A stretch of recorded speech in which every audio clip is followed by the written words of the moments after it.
लखनऊ में सीएम योगी आदित्यनाथ ने युवाओं से एक भारत श्रेष्ठ भारत बनाने और वैश्विक चुनौतियों से निपटने का आह्वान किया। सीएम बोले, युवाओं को प्रकृति प्रेम, पर्यावरण के प्रति संवेदनशील होना होगा, स्वच्छता पर विशेष ध्यान देना होगा, राष्ट्रीय एकता के लिए सर्वस्व न्यौछावर करने को तैयार रहना होगा।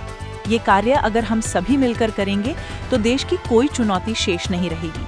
सीएम योगी ने मंगलवार को 19वीं जम्बूरी में भारत स्काउट्स एंड गाइड्स के डायमंड जुबली कार्यक्रम के सत्र को संबोधित किया। उन्होंने इस बात पर जोर दिया कि जागृत युवा शक्ति वाला राष्ट्र ही महाशक्ति बनता है। महापुरुषों का उदाहरण प्रस्तुत करते हुए सीएम ने युवाओं को सफलता का मूल मंत्र भी दिया।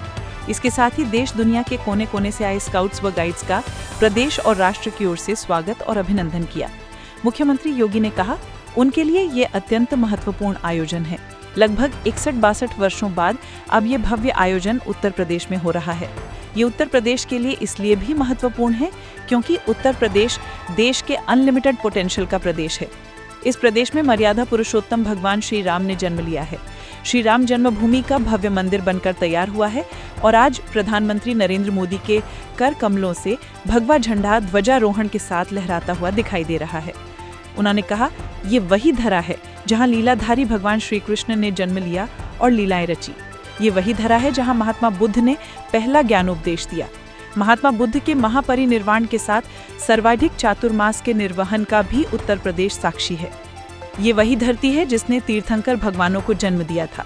इसी धरती से वर्ष 1857 में देश की आज़ादी के लिए झांसी की रानी लक्ष्मीबाई ने संकल्प किया था कि वे अपनी धरती को विदेशी हुकूमत से नहीं निचोड़ने देंगी। इसी ऊर्जा के आह्वान के लिए आज हम सब जम्बूरी के इस आयोजन में जुटे हैं। इस धरती पर पंडित राम प्रसाद बिस्मिल, ठाकुर रोशन सिंह, अशफाक उल्लाह खां और वीर शिरोमणि चंद्रशेखर आजाद जैसे क्रांतिकारियों ने आज़ादी के संघर्ष को मजबूती से आगे बढ़ाया था। इसी धरती में स्वतंत्र भारत का सबसे अधिक युवा निवास करता है। उत्तर प्रदेश की इस धरा पर 19वीं जम्बूरी का आयोजन नई प्रेरणा प्रदान करने वाला है। मुख्यमंत्री योगी आदित्यनाथ ने कहा कि युवा शक्ति यदि प्रयास करे तो उसके लिए कुछ भी असंभव नहीं है।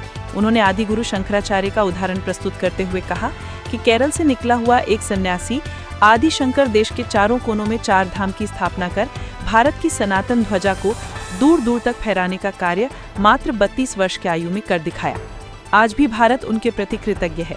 उन्होंने कहा कि सफलता तब प्राप्त होती है जब सामूहिकता होती है, टीम वर्क होता है और अनुशासन होता है। जब हम सभी की ऊर्जा एक दिशा में लगती है और हर व्यक्ति नेतृत्व पर विश्वास करता है तो उसके वास्तविक परिणाम देखने को मिलते हैं। मुख्यमंत्री योगी के अनुसार यदि युवा संकल्प जाग जाए तो इतिहास बदल जाता है, युग परिवर्तन हो जाता है। जब किसी राष्ट्र का युवा जागृत होता है तो उसका वर्तमान यशस्वी होता है और उसका भविष्य अजय हो जाता है। आपके सामने स्वामी विवेकानंद, भगत सिंह, चंद्रशेखर आजाद, मेजर ध्यानचंद के उदाहरण हैं जो सिद्ध करते हैं कि आयु कभी इतिहास रचना में बाधा नहीं बनती। उन्होंने युवाओं से कहा कि भारत की ऋषि परंपरा कहती है, आनो भद्राह कृतवो यंतु विश्वतः, यानी जहां से भी ज्ञान आए उसके लिए द्वार खोल दो। उन्होंने कहा कि ये उत्तर प्रदेश का सौभाग्य है कि 2025 की शुरुआत में ही महाकुंभ का आयोजन हुआ था। वहीं 19वीं जम्बूरी के रूप में युवाओं का ये महाकुंभ भी जुड़ रहा है।